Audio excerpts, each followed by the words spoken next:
샬롬, 평안하셨습니까? 오늘도 주님의 은혜와 또 진리가 충만한 귀한 안식일 되시기 바랍니다. 우리 성경의 세 번째 책 레위기서 11장을 잠깐 보겠습니다. 레위기 11장. 이 11장은 레위 자손들이, 특별히 제사장을 하는 레위 자손들이 먹을 수 있는 것과 먹어서는 안 되는 정한 짐승과 부정한 짐승을 여기에 구별해 놓고 있습니다. 그 중에서 특별히 이 육지 모든 짐승 중에서 먹을 만한 생물은 이러하니, 2절 3절, 짐승 중 무릇 굽이 갈라져 쪽발이 되고 대책임질 하는 것은 너희가 먹되, 그래서 굽이 갈라져야 되고 그 다음에 색임질을 하는 것이다, 이렇게 말하고 있어요. 우리가 성경을 많이 배우지만 성경은 항상 우리에게 색임질을 요구합니다. 그것이 정한 동물이에요. 우리가 새로운 것은 배우지 않습니다. 그러나 새롭게 배워야 합니다. 우리가 가지고 있는 성경이나 예언의 시는 새로운 책은 아니지만 예책이지만 이 예책 중에서 우리는 교훈은 새롭게 항상 받을 수 있어야 됩니다. 하나님께서 행하신 모든 일들은 우리 인간이 이해하기에는 부족하죠. 그걸 다 이해하면 우리가 곧 하나님이죠. 이해할 수 없습니다. 그러나 우리는 이것을 어느 정도는 이해해야 합니다. 자, 신명기 29장 29절. 모세가 이렇게 말했습니다. 오묘한 일은 우리 하나님 여호와께 속하였거니와, 하나님의 계획, 하나님의 행하신 일을 우리가 다 100% 이해할 수는 없습니다. 그러나 여기에도 나와 있듯이 나타난 일은 영구히 우리와 우리 자손에게 속하였나니 이는 우리로 이 율법의 모든 말씀을 행하게 하심이니라. 아멘. 자, 율법의 모든 말씀을 행하면 어떻게 될까요? 복을 받고 영원히 살게 되겠지요. 그렇기 위해서는 나타난 일을 우리는 살펴봐야 됩니다. 나타난 일은 살펴봐야 돼요. 자, 여호와의 책을 어떻게 읽으라 그랬습니까? 자, 이사야 34장. 이사야 34장. 왜냐하면 이 성경에 기록된 것과 또 이스라엘 역사에 기록된 모든 것들은 다 말 그대로 나타난 일입니다. 그래서 그 나타난 일을 우리는 잘 살펴야 돼요. 어떻게 살피느냐? 자세히 신중하게 살펴봐야 된다는 것입니다. 34장 16절, 너희는 여호와의 책을 자세히 읽어보라. 이것들이 하나도 빠진 것이 없고 하나도 그 짝이 없는 것이 없으리니 이는 여호와의 입이 이를 명하셨고 그의 신이 이것들을 모으셨음이라. 짝이 있다 그랬어요. 짝이 있다. 짝이 있다는 말은 뭐냐면 한 말씀으로 하나님께서는 일하시지 않는다. 두세 말씀. 왜냐하면은 구약과 신약에 다 나와 있지만 어떤 사람이 죄를 범했다. 그러면 그걸 입증하려면 증인이 필요하죠. 근데 증인이 한 명이면 됩니까? 아니요. 한 명으로서는 안 돼요. 항상 둘이나 셋 이상이어야 한다는 것입니다. 왜? 한 사람이 증언을 할 때는 잘못될 수도 있다는 거죠. 그러나 둘 이상이 하면 그것은 절대로 잘못될 수가 없어요. 마찬가지로 성경도 마찬가지예요.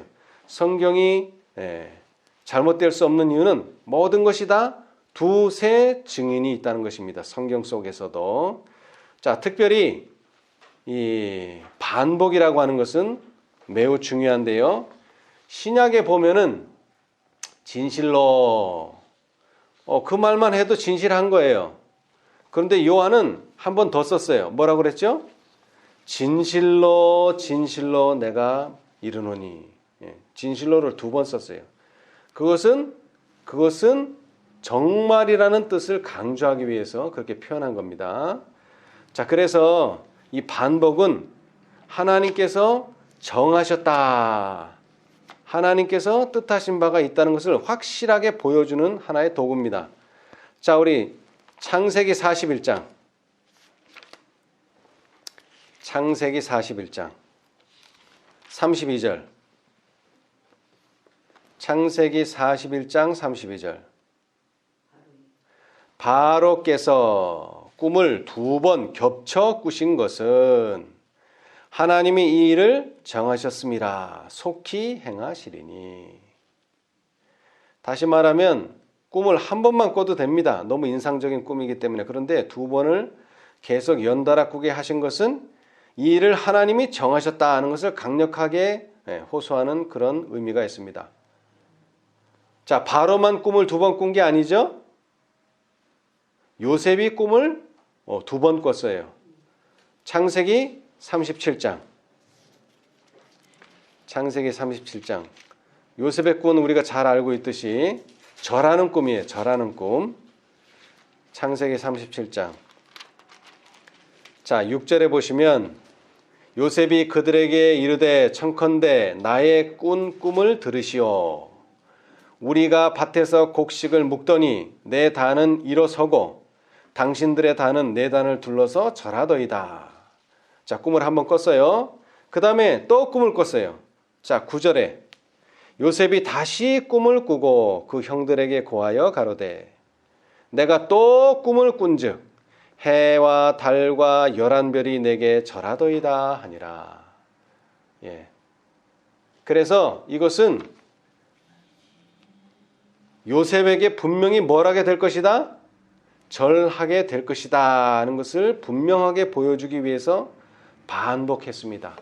반복. 이 성경에 보면 반복되는 내용이 상당히 많습니다.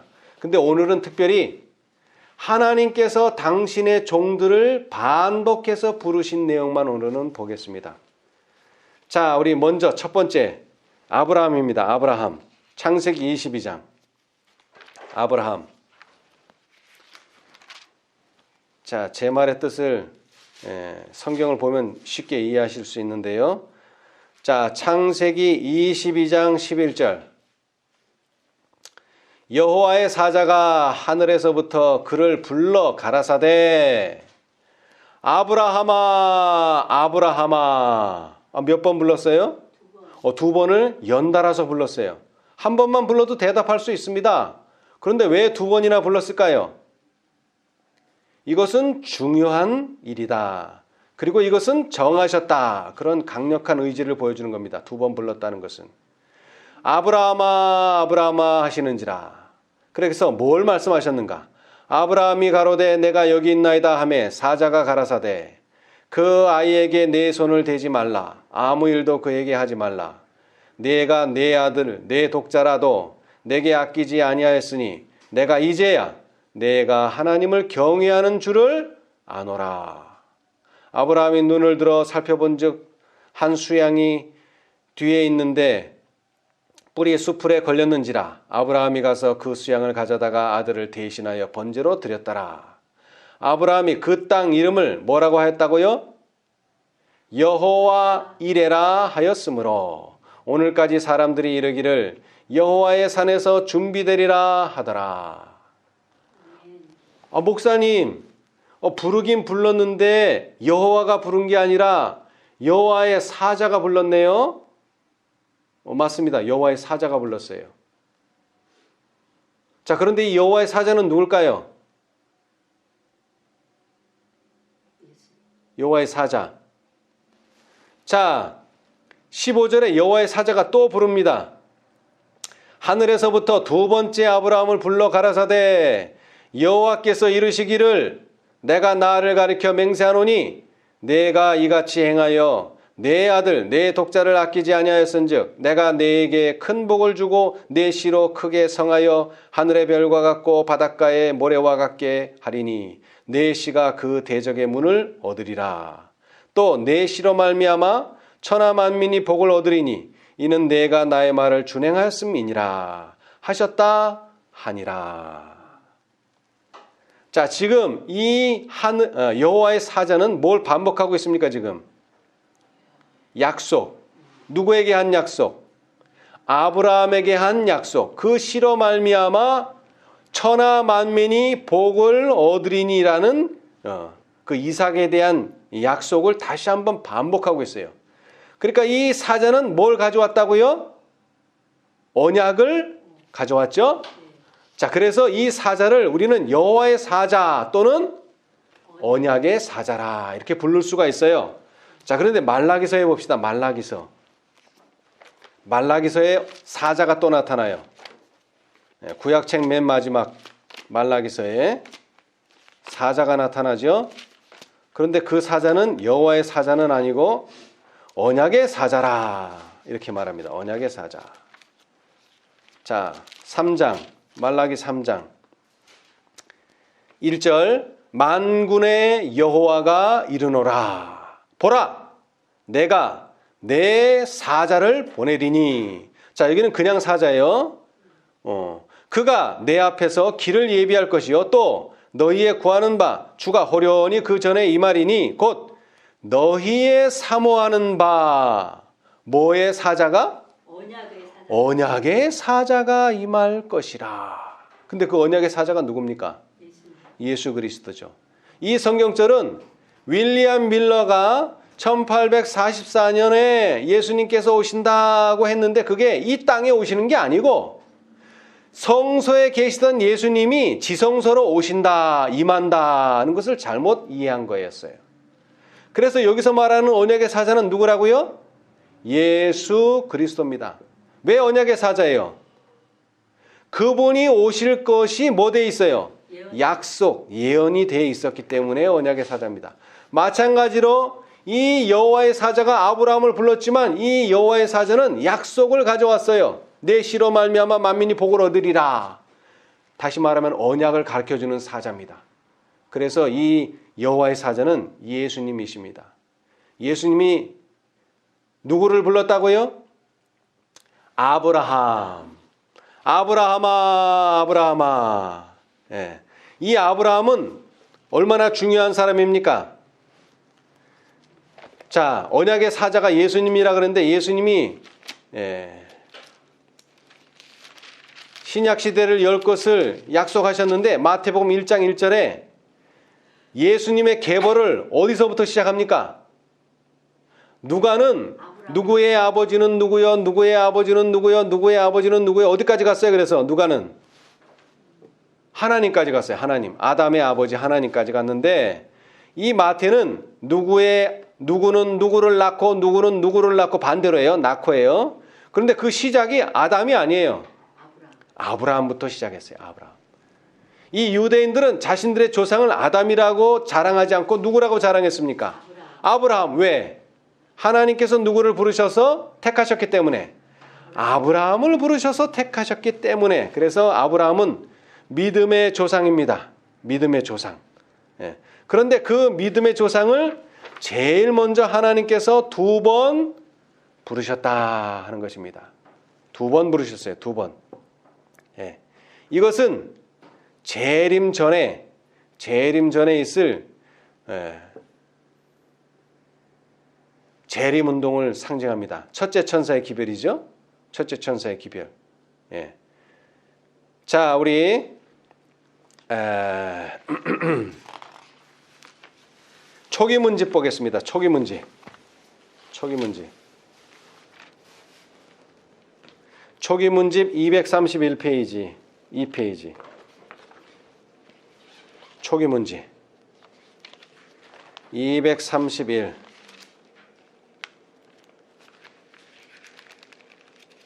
이게 첫째 천사라 하는 장에 보시면은 첫째 천사의 기별.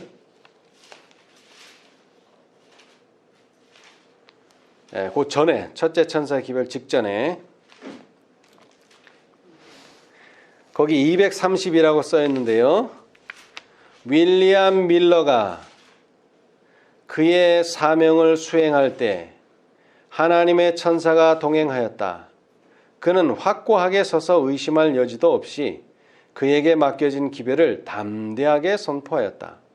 죄로 물든 세상과 냉담하고 세속적인 교회는 즉시 그에 대항하여 맞섰으며 그는 기꺼이 그로 인해 오는 고민과 고통과 위험을 견뎌내어야만 하였다. 비록 그리스도인이라고 공언하는 자들은 세상 사람들에게 반대를 받고 사단과 그의 천사들에게 괴롭힘을 당했을지라도 그는 가는 곳마다 사람들을 모아놓고 영원한 복음을 끊임없이 전파하였다.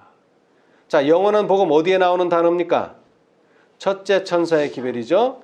여기저기서 크게 외치는 소리가 들렸다. 뭐라고 외쳤습니까? 하나님을 두려워하며 그에게 영광을 돌리라. 이는 그의 심판하실 시간이 이르렀음이니라. 이것이 바로 첫째 천사의 기별입니다. 하나님께서 제일 먼저 부르신 그 아브라함에 대한 초청은 오늘날 우리가 경험하게 될 첫째 천사의 기별을 상징하고 있습니다. 표상하고 있습니다.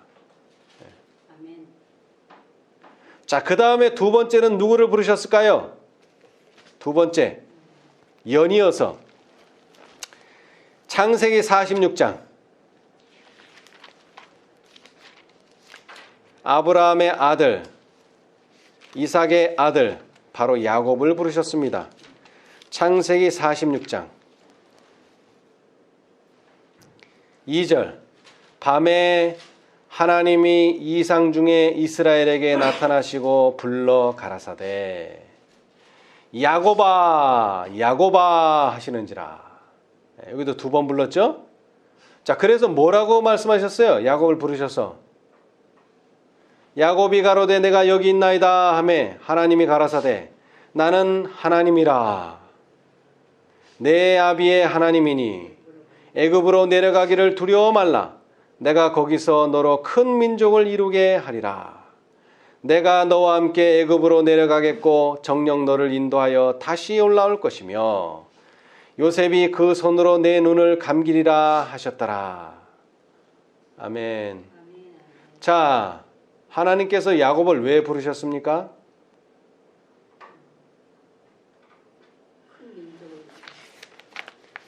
자, 지금 이 상황은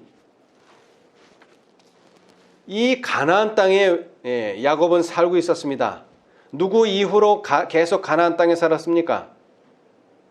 아브라함, 그 할아버지 아브라함 때로부터 계속 가나안 땅에 살았는데 그 이유는 무엇이죠? 이것은 하나님께서 약속의 땅으로 주셨기 때문에 그렇습니다. 약속의 땅으로. 그런데 이 약속의 땅에서 더 이상 살 수 없는 상황이 생겼어요. 왜 그렇습니까?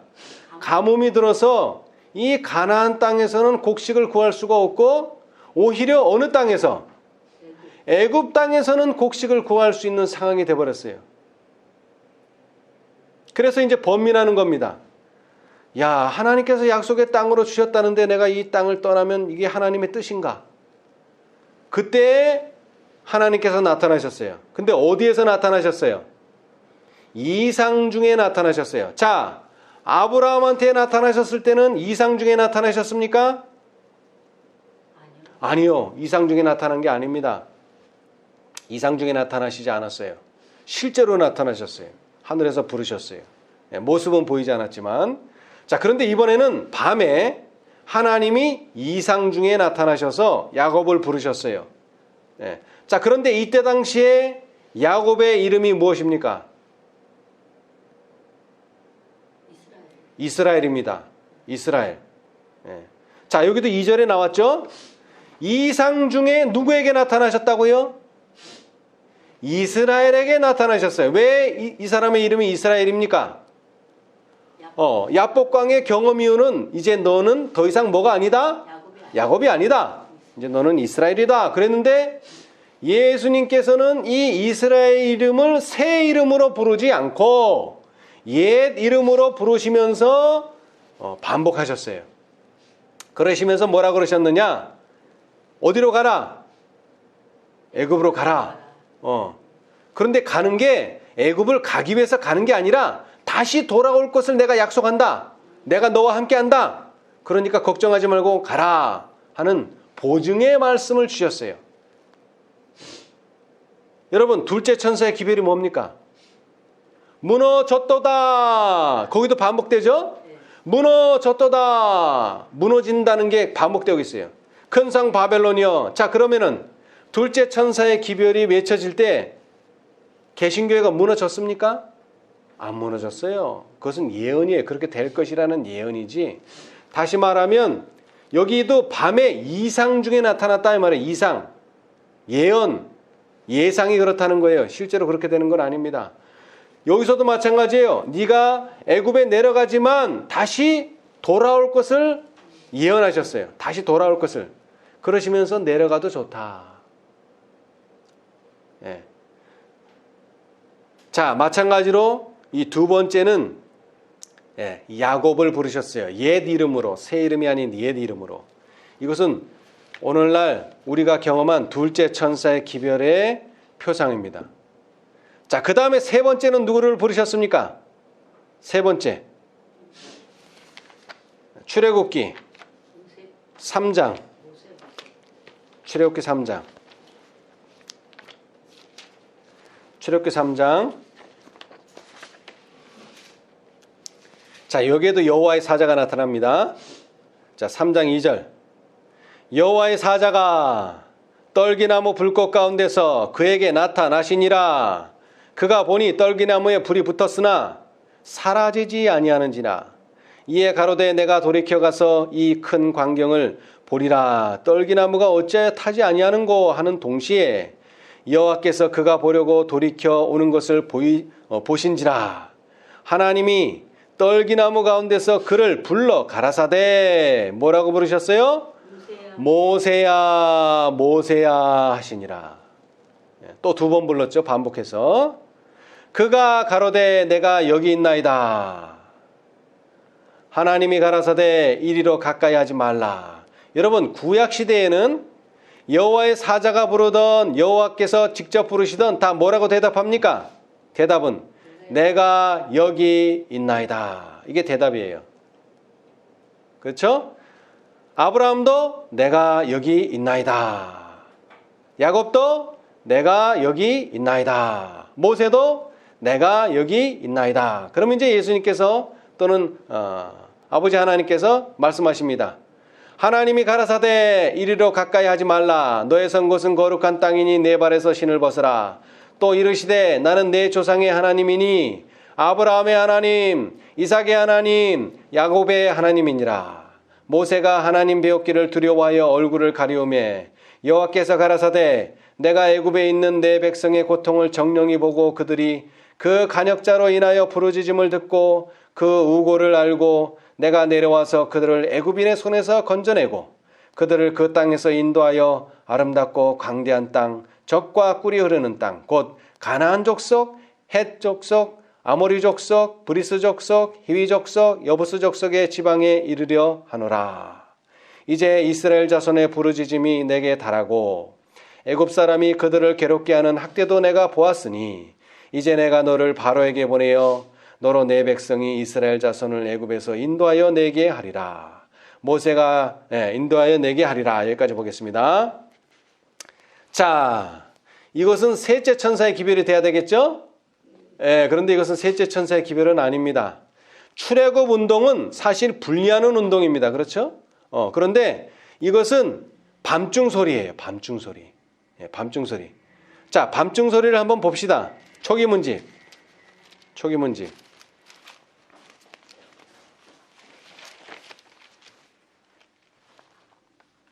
초기 문집 237페이지. 초기 문집 237페이지.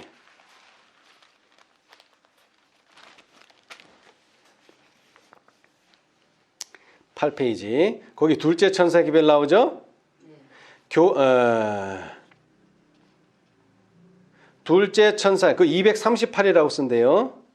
둘째 천사의 기별이 거의 끝나갈 무렵 나는 하늘에서 하나님의 백성들에게 비치는 한 큰 빛을 보았다.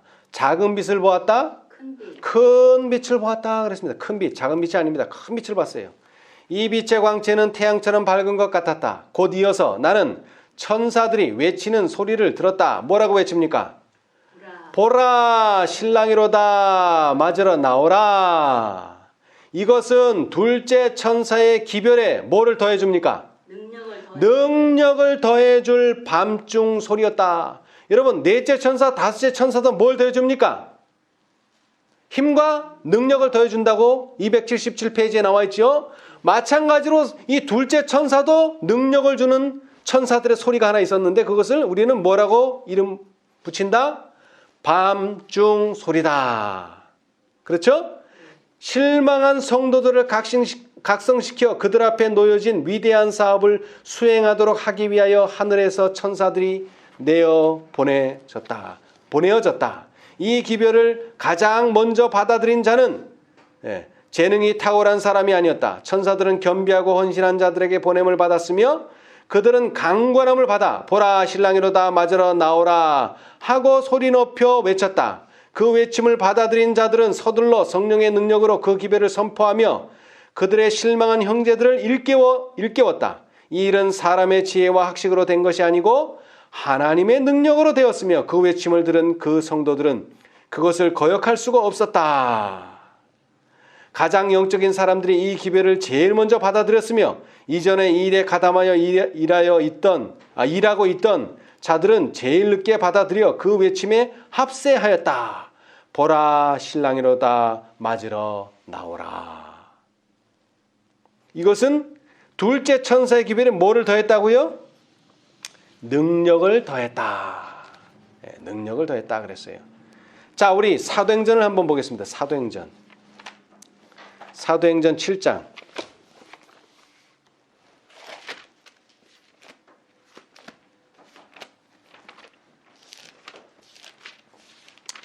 사도행전 7장 38절. 시내산에서 말하던 그 천사와 및 우리 조상들과 함께 광야에 있었고 또 생명의 돌을 받아 우리에게 주던 자가 이 사람이라. 자, 이 사람 누굽니까? 에? 누구예요? 7장 38절. 자, 그럼 앞에서부터 읽읍시다. 앞에서.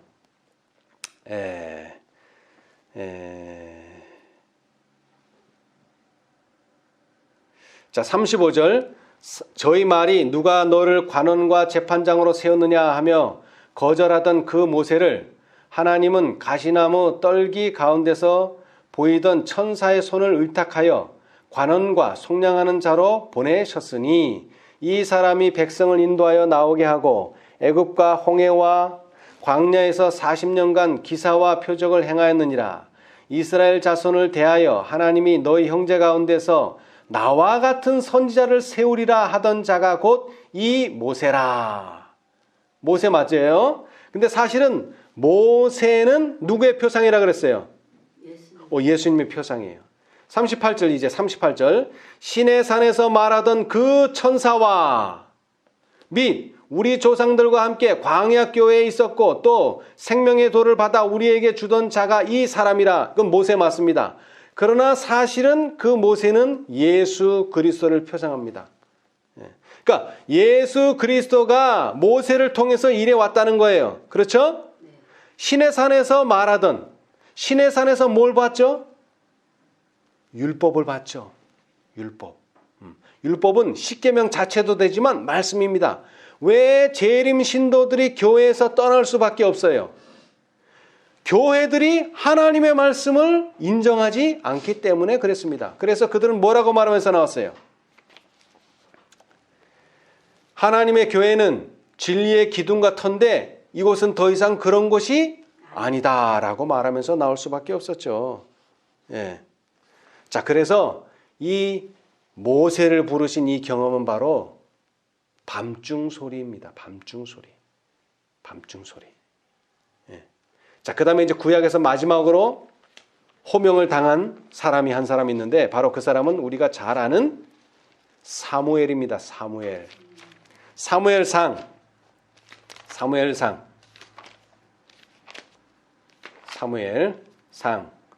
3장. 사무엘상 3장 10절. 여호와께서 임하여 서서 전과 같이 사무엘아 사무엘아 부르시는지라. 사무엘이 가로되 말씀하옵소서 주의 종이 듣겠나이다. 자, 제가 아까 말씀드렸어요. 구약에서는 하나님께서 당신의 종을 부르실 때 첫 대답이 뭡니까? 내가 여기 있나이다. 그런데 사무엘은 뭐라고 대답했어요, 여기에서? 주의 종이. 아니죠. 말씀하옵소서 주의 종이 듣겠나이다. 이건 두 번째 마디예요. 왜냐하면 첫 번째 마디는 이미 앞에서 했어요. 자, 여기 8절 봅시다. 8절. 여호와께서 세 번째 사무엘을 부르시는지라. 그가 일어나서 엘리가 말하는 줄 알고 엘리한테 가서 뭐라고 말했어요? 당신이 나를 부르셨기로 내가 여기 있나이다. 똑같죠? 내가 여기 있나이다. 이게 첫 번째 말이에요. 근데 세 번째 부르시고 이번은 몇 번째 대답이에요? 3장 10절은 네 번째 대답이에요. 네 번째 대답. 여호와가 세 번이나 불렀는데 이걸 듣지를 못했어요. 왜? 사무엘은 한 번도 여호와의 말씀을 직접 들은 적이 없어요. 그래서 이거는 우리 제사장 되시는 우리 선지자 되시는 사무엘이 나를 불렀겠거니 하고 사무엘한테 가서 내가 여기 있나이다 이렇게 말했어요. 그런데 이제 사무엘은 자기가 말 안 했기 때문에 이거는 여호와께서 말씀하셨구나 하고서 뭐라고 얘기했어요? 이것은 여호와가 너를 부르시는 거니까 이제는 여호와한테 대답해라. 그래서 이제 10절에는 제대로 대답했는데 내가 여기 있나이다는 앞에서 계속 했기 때문에 이제는 뭐라고요? 말씀하옵소서 주의 종이 듣겠나이다. 이것이 하나님의 부르심을 받은 종들이 해야 할 태도예요. 자, 하나님께서 왜 부르셨겠습니까? 하실 말씀이 있어서 부르신 거 아닙니까? 그러니까는 말씀하십시오. 제가 그 말씀대로 듣겠습니다. 그것이죠. 자, 그런데 이 사무엘이 하나님의 부르심을 받은 이곳은 어디입니까?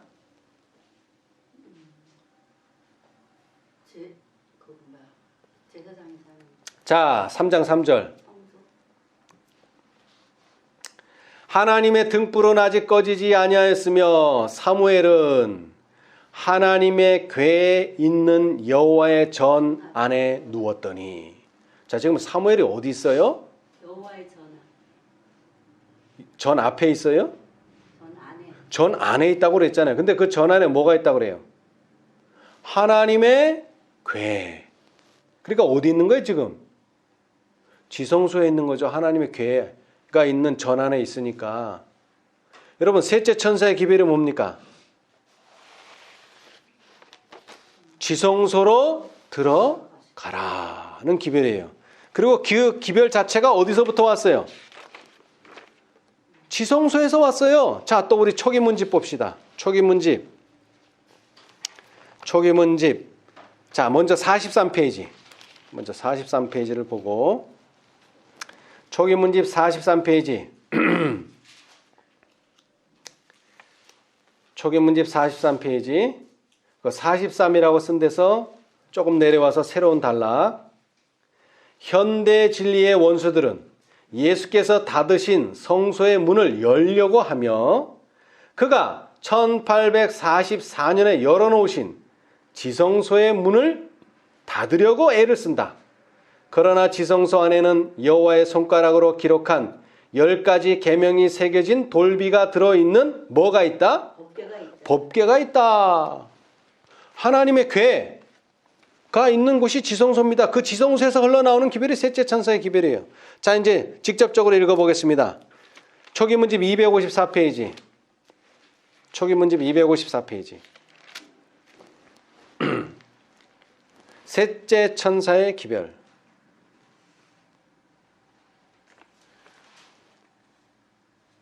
셋째 천사의 기별. 그 제목 밑에 예수께서 성소의 봉사를 끝내시고 지성소에 들어가셔서 하나님의 율법이 들어있는 법궤 앞에서 계실 때 세 번째 기별을 가진 힘센 천사를 세상에 보내셨다. 이게 무슨 기별이에요? 셋째 천사의 기별이죠.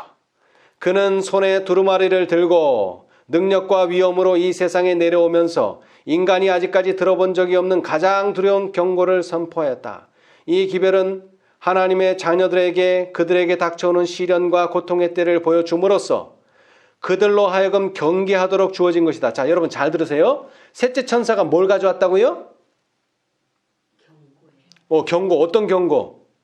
그들에게 닥쳐오는 시련과 고통의 때를 보여주는 것입니다. 이것이 셋째 천사의 기별이에요.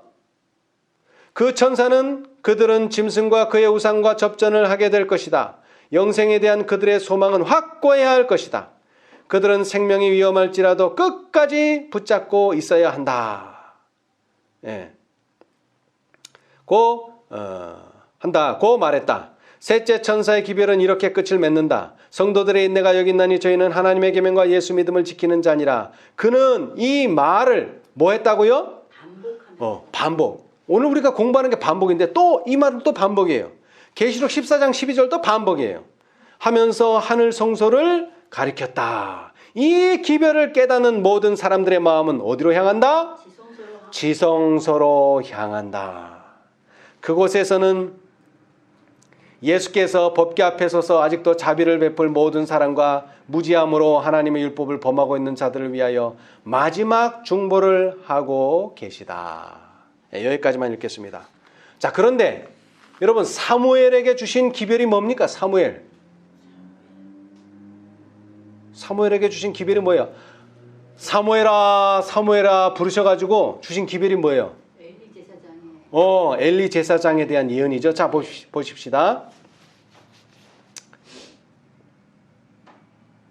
자, 10절서부터 다시 읽겠습니다. 여호와께서 임하여서서 전과 같이 사무엘아 사무엘아 부르시는지라. 사무엘이 가로되 말씀하옵소서 주의 종이 듣겠나이다. 여호와께서 사무엘에게 이르시되 보라 내가 이스라엘 중에 한 일을 행하리니 그것을 듣는 자마다 두 귀가 울리리라. 내가 엘리의 집에 대하여 말한 것을 처음부터 끝까지 그날에 그에게 다 이루리라. 근데 무슨 일을 예언하셨어요? 그 집을 뭐하리라? 심판하겠다. 한마디로 경고입니다. 자, 다시 읽겠어요. 셋째 천사의 기별이 뭐예요? 경고예요. 그들에게 닥쳐오는 시련과 고통의 때를 보여주는 경고. 그런데 사무엘에게 하신 것도 이것은 개인적이긴 하지만 이것은 개인이 아닌 이유가 엘리는 누구예요? 제사장, 사자란 말이에요. 여러분, 일곱 교회에 뭐한테 보냈어요? 편지를? 사자들한테 보냈어요. 지도자들한테 보냈단 말이에요. 지도자의 앞날을 예고했다는 것은 그 지도자 자신의 앞날이 아니라 앞으로 이스라엘이 겪게 될 것의 하나의 표상적인 예언을 하신 거예요. 그것이 바로 셋째 천사의 기별이었는데 마찬가지로 이 사무엘도 그러한 셋째 천사의 기별을 듣게 되었다. 이것이 구약의 네 사람을 부른 이유입니다. 네 사람. 이제 신약으로 넘어오게 됩니다. 이제 신약. 자, 누구를 두 번 불렀습니까? 시몬아 시몬아. 누가복음 22장. 이제 신약으로 와서요. 여태까지는 구약이고요. 이제 신약으로 넘어오게 됩니다. 자, 누가복음 22장. 누가복음 22장.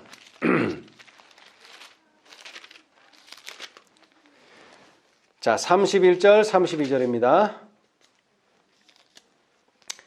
시몬아, 시몬아, 보라, 사단이 밀가루듯 하려고 너희를 청구하였으나. 자, 언제 하신 말씀이죠?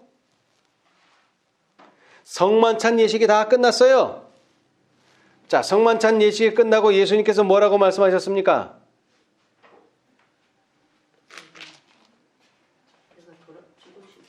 예수님께서 죽으실 것을 말씀하셨을 때에 그것에 반기를 든 한 사람이 있었죠. 물론 실제적으로는 이 시몬 베드로만 들었지만 사실은 12 제자가 다 나는 그렇지 않을 것이라고 다 장담했었습니다. 자, 그러나 특별히 시몬이 구체적으로 예수님 앞에 말했기 때문에 시몬을 부르셨어요. 그러면서 이렇게 말씀하셨습니다. 보라, 사단이 밀 까부르듯 하려고 너희를 청구하였으나. 좀 이 말은 이해하기가 힘들어서 제가 킹 제임스 역을 한번 다시 읽어드리겠습니다. 킹 제임스 역.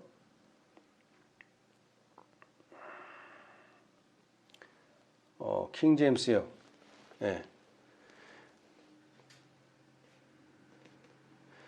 주께서 말씀하시기를 시몬아 시몬아 보라 사단이 너를 밀처럼 키질하려고 찾았느니라. 좀 이해가 좀 쉽죠? 자, 그래서 이 베드로는 뭘 모르고 있었습니까? 시몬은 자신이 얼마나 큰 시험에 빠지게 될지를 모르고 있었어요. 그런데 예수님께서 이 말씀을 안 하셨더라면 시몬이 돌아올 수 있었을까요? 절대로 돌아올 수 없습니다. 왜? 너무 깊은 실망을 했기 때문에. 그런데 그 뒤에 말씀이 바로 그것을 대변해 주고 있죠. 자, 32절.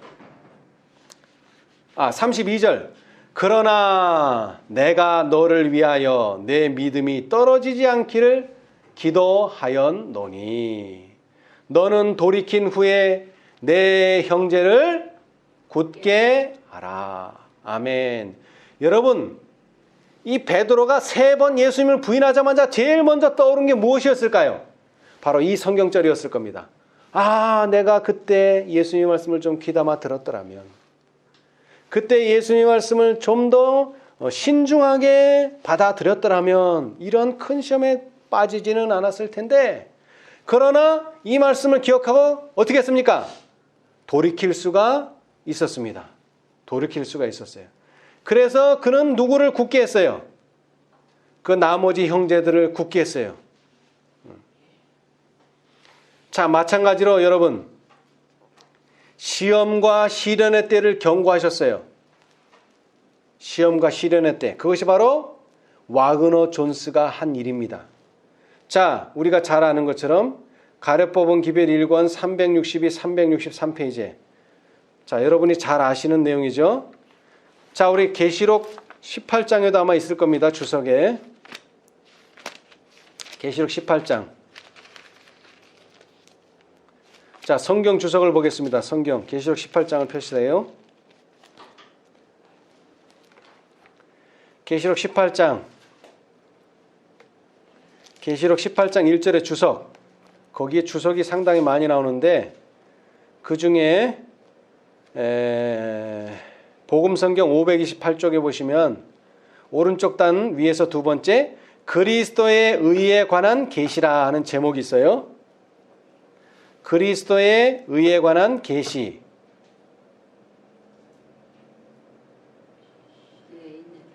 시련의 시기가 우리에게 임박하였는데 이는 죄를 사유하시는 구세주이신 그리스도의 의에 대한 계시를 보여주심으로 셋째 천사의 큰 외침이 이미 시작되었기 때문이다. 이것은 온 땅을 영광으로 환하게 할 천사의 빛의 시작이다. 아멘. 여러분, 이 주석은 제7일 안식일 예수 재림교회가 지금 여기다 갖다 넣은 겁니다. 성경학자들이. 자, 이 주석이 어디에 해당하는 주석이라고요? 계시록 18장 1절. 셋째 천사 이후에 나타나는 다른 천사니까 몇 번째 천사예요? 넷째 천사죠. 넷째 천사예요. 예. 그 넷째 천사의 기별을 시몬 베드로가 받았다는 것입니다. 앞으로 무슨 일이 벌어질 거다? 너는 나를 3번 부인할 것이다. 그럴 때 그 기별을 시몬이 받아들였더라면 어떻게 됐겠습니까? 부인 안 했겠죠. 그러나 부인할 수밖에 없는 상황에 빠지게 된 것입니다. 마찬가지로 이 넷째 천사의 기별을 그리스도의 의에 관한 계시를 받아들였더라면 2년 안에 우리는 천국에 갔을 것입니다. 그러나 그렇게 되지 못했습니다. 바로 그것이 시몬 베드로를 부르신 겁니다. 시몬아, 시몬아. 이 시몬은 또 특별히 예, 3번이나 또 불렀어요. 연달아 부른 건 아니지만, 그죠? 요한복음 끝장에서 시몬아, 베드로야, 너는 나를 사랑하느냐? 베드로야, 너는 나를 사랑하느냐? 3번 또 부르셨죠? 예, 그 경험이 바로 넷째 천사의 경험입니다. 자, 그러면 다섯째 천사도 있을까요? 예, 있어야지 맞는 이야기죠. 이 오묘한 일이 풀어지죠. 자, 이제 마지막으로 다섯째. 예. 사도행전. 누구를 부르셨습니까? 9장. 여러분이 잘 아는 바울입니다. 바울을 부르셨어요. 사도행전 9장 4절. 땅에 엎드려 들음에 소리 있어 가라사대 사울아 사울아 내가 어찌하여 나를 핍박하느냐 하시거늘. 자, 여기에서 하나님께서 예수님께서 사울을 부르셨어요. 사울을 왜 부르셨습니까?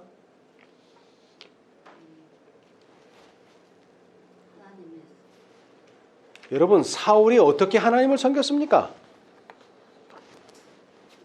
사울이 어떻게 하나님을 섬겼어요? 자, 9장 1절 봅시다.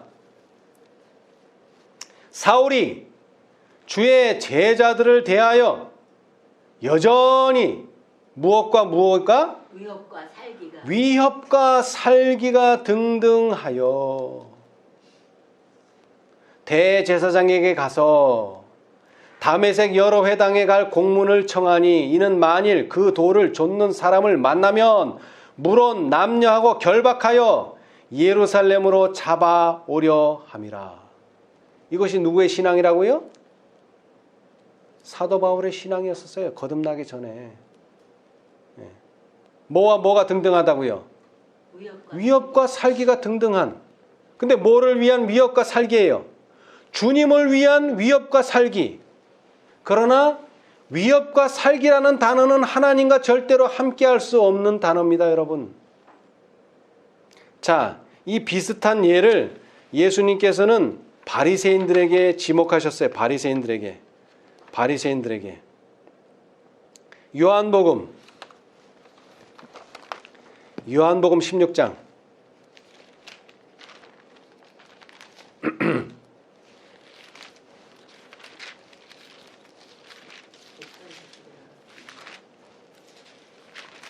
요한복음 16장 2절. 사람들이 1절부터 읽읍시다. 내가 이것을 너희에게 이름은 너희로 뭐하지 않게? 실족지 않게 하려 함이니 사람들이 너희를 추례할 뿐 아니라 때가 이르면 물은 너희를 죽이는 자가 생각하기를. 여러분, 사람 죽이면은 그게 하나님을 위하든 여호와를 위하든 누구를 위하든 그건 뭐 하는 겁니까? 사람을 죽이면 뭐 하는 거예요, 그게? 살인하는 거죠, 살인하는 거. 여러분, 제수이트, 예수회, 그 사람들은 살인도 마다하지 않죠? 왜요? 이것은 교황을 위하는 것이고 이것은 하나님을 위하는 것이다. 그러면서 사람까지 죽인다 이 말이에요. 옛날에 십자군들 누구를 죽이는 거예요? 그리스도인들을 잡아 죽이면서 이건 뭐 하는 거다? 하나님을 섬기는 예다. 생각하기를 이것이 하나님을 섬기는 예라 하리라. 오늘날은 사람을 죽이지는 않지만 뭐 하면서? 너희를 추례하면서 뭐라고 얘기한다고요? 이것이 하나님을 섬기는 예라. 뭐가 등등한 거예요? 위협과 살기가 등등해요. 그게 바로 바울이 배워야 될 교훈입니다. 그것이 다섯째 천사의 기별입니다. 절대로 그것은 하나님을 섬기는 예가 아닙니다, 여러분. 우리가 개혁을 하려고 나왔어요, 교회에서. 근데 그 개혁은 사람을 죽이는 개혁이 아니라 사람을 살리는 개혁입니다. 위협하고 살기가 등등한 게 아니에요. 출애시키는 게 아니에요. 출교시키는 게 능이 아니라 이거예요. 더욱이 사람을 죽이는 게 아니라는 거죠. 그런데 바리새인들, 이 사울은 사람을 죽이고 추례시키고 회당에 잡아주고 이것이 하나님을 섬기는 예라고 잘못 이해하고 있었어요. 그것을 다시 가르쳐 주는 것이 바로 다섯째 천사가 해야 될 일인데 그것을 바로 사울이 깨닫게 되었다 하는 것입니다. 사울이. 자,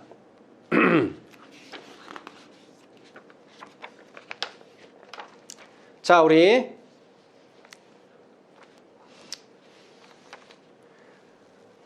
이사야서 6장 주석을 보겠습니다. 이사야서 6장 주석. 이사야서 6장 주석. 이사야 6장은 거룩하다, 거룩하다, 거룩하다, 거룩하다. 하나님의 성전을 가리키고 있습니다. 하나님의 성전. 그런데 이 주석을 보겠습니다. 자, 이사야 6장 1절로 7절 주석의 제목이 이겁니다. 이사야의 경험은 말세 교회의 경험을 대표하는 것. 자, 제가 읽어보겠습니다. 이사야 6장 1절로 4절 인용. 제가 읽어보겠습니다. 이사야 6장 1절로 4절을. 우시야 왕의 죽던 해에 내가 본즉 주께서 높이 들린 보좌에 앉으셨는데 그 옷자락은 성전에 가득하였고 스랍들은 모셔 섰는데 각기 6날개가 있어 그 둘러는 그 얼굴을 가리었고 그 둘러는 발을 가리었고 그 둘러는 날며 서로 창화하여 가로되 거룩하다 거룩하다 거룩하다 만군의 여호와여 그 영광이 온 땅에 충만하도다. 이같이 창화하는 자의 소리로 인하여 문지방의 터가 요동하며 집의 연기가 충만한지라. 이것이 이사야 6장 1절로 4절인데요. 이사야 선지자는 주의 영광을 보았을 때 놀랐다. 그리고 자신의 연약함과 무가치함을 깊이 느끼고 부르짖기를 화로다 나여 망하게 되었도다. 나는 입술이 부정한 사람이여 부정한 백성들 중에 거하면서 만군의 여호와이신 왕을 배웠음이로다 고 하였다. 이사야는 다른 사람들의 죄를 질책해 왔지만 이제 그가 자신을 보게 되었을 때 다른 사람들에게 선고를 내린 것과 똑같은 정죄하에 자신이 놓여 있다는 것을 깨달았다.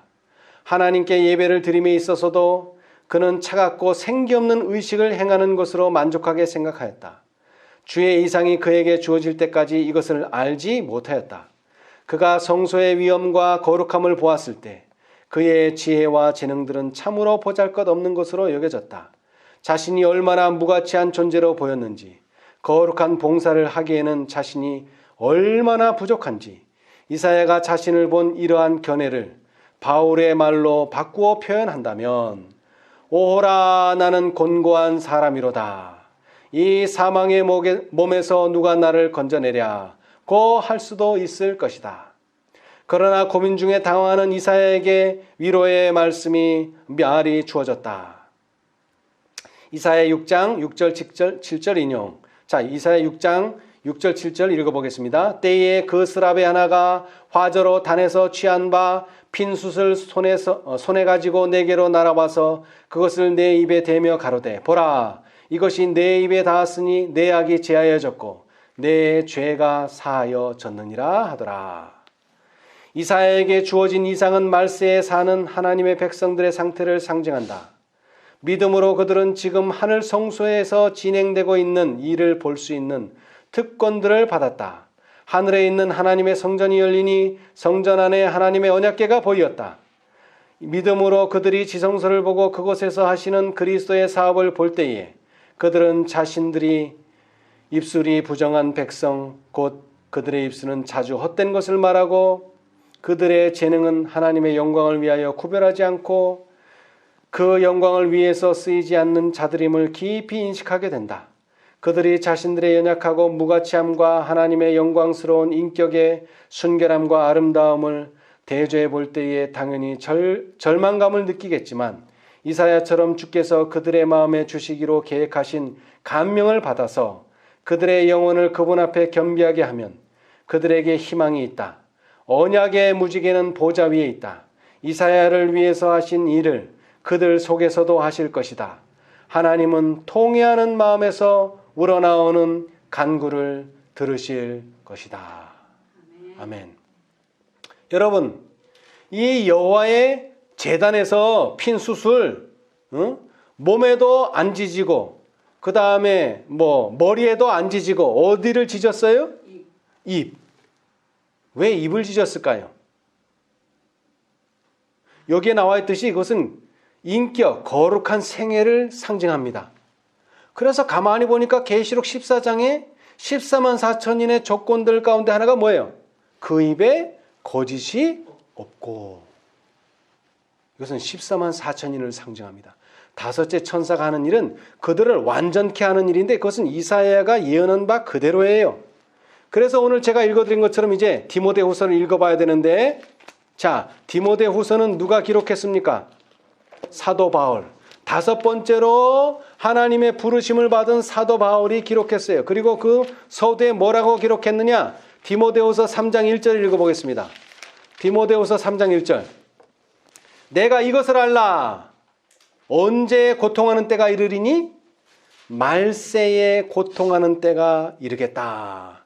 지금 이 말은 누구에게 주는 메시지입니까? 마지막 하나님의 백성들, 말세에 살게 될 백성들. 자, 사람들은 자기를 사랑하며 돈을 사랑하며 자긍하며 교만하며 회방하며 부모를 거역하며 감사치 아니하며 거룩하지 아니하며 무정하며 원통함을 풀지 아니하며 참수하며 절제하지 못하며 사나우며 선한 것을 좋아하니하며 배반하여 팔며 조급하며 자고하며 쾌락을 사랑하기를 하나님 사랑하는 것보다 더하며. 결론적으로 경건의 모양은 있으나 경건의 능력은 부인하는 자니라. 이 같은 자들에게서 내가 뭐하라? 돌아서라.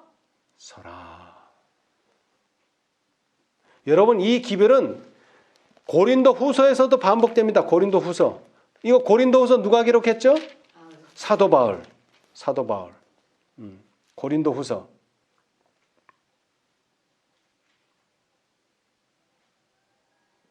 자, 16절. 하나님의 성전과, 자, 이사야 6장 뭐에 대해서 얘기했죠? 하나님의 거룩한 성전. 자, 그런데 여기도 하나님의 거룩한 성전과 우상이 어찌 일치가 되리요? 우리는 살아계신 하나님의 성전이라. 이와 같이 하나님께서 가라사대 내가 저희 가운데 거하며 두루 행하여 나는 저희 하나님이 되고 저희는 나의 백성이 되리라 하셨느니라. 그러므로 주께서 말씀하시기를 너희는 저희 중에서 나와서 따로 있고 부정한 것을 만지지 말라. 내가 너희를 영접하며 하여 너희에게 아버지가 되고 너희는 내게 자녀가 되리라. 전능하신 주의 말씀이니라 하셨느니라. 계시록 18장 4절의 말씀이 뭡니까? 내 백성아 거기서 나와. 따로 있고는 아니고요. 그가 받을 재앙을. 예, 그의 받을 재앙을 받지 말라. 자, 또 내가 들으니 하늘로서 다른 음성이 나서 가로되 내 백성아 거기서 나와. 그 죄에 참여하지 말고 그의 받을 재앙들을 받지 말라. 이것은 바울의 메시지에서 반복되고 있다는 것입니다. 자, 이제 그리고 끝으로 읽어보겠습니다. 디모데후서로 와서, 자, 그렇게 경건의 모양은 있으나 경건의 능력은 부인하는 자니 이 같은 자들에게서 내가 돌아서라. 그러시면서, 자, 7절. 항상 배우나 마침내 진리의 지식에 이를 수 없느니라. 여러분, 경건의 능력을 부인하면은요, 아무리 배워도 진리의 지식에는 이를 수가 없습니다, 여러분. 아무리 배워도. 배워서 되는 게 아닙니다. 경건의 능력을 받아들여야 돼요. 자, 그 다음 12절로부터 무릇 그리스도 예수 안에서 경건하게 살고자 하는 자는 핍박을 받으리라. 자, 여러분, 오늘날 14만 4천인을 논하는 자들은 뭐를 받는다고요? 핍박을 받는다 그랬어요. 예. 악한 사람들과 속이는 자들은 더욱 악하여져서 속이기도 하고 속기도 하나니 그러나 너는 배우고 확신한 일에 거하라. 여러분, 뭐에 거해야 합니까? 현대 진리를 배우고 그 현대 진리에 거해야 합니다. 내가 뉘게서 배운 것을 알며 또 내가 어려서부터 성경을 알았나니 성경은 능히 너로 하여금 그리스도 예수 안에 있는 믿음으로 말미암아 구원에 이르는 지혜가 있게 하느니라. 모든 성경은 하나님의 감동으로 된 것으로 교훈과 책망과 바르게 함과 의로 교육하기에 유익하니 이는 하나님의 사람으로 온전케 하여 모든 선한 일을 행하기에 온전하려 함이니라. 아멘. 자, 이제 한 말씀만 읽고 마치겠습니다. 자, 사도 바울의 또 다른 메시지 데살로니가전서 5장 23절. 평강의 하나님이 친히 너희로 온전히 거룩하게 하시고 또 너희 온 영과 온과 몸이 주 예수 그리스도에 강림하실 때에 흠없게 보존되기를 원하노라. 아멘. 여러분, 6명을 하나님께서 2번 부르셨어요. 왜요? 확실하게 부르시기 위해서. 그런데 이 2번 부르심은 바로 신약시대의 마지막 14만 4천인을 모으는 일에 주어진 하나의 표상이라는 것입니다. 오늘 우리가 이 구약과 신약에 하나님의 백성들을 부르신 부르심을 통해서 너희의 부르심과 택하심을 굳게 하라. 누가 말했어요? 베드로가. 왜? 베드로는 뭐를 어길 뻔했어요?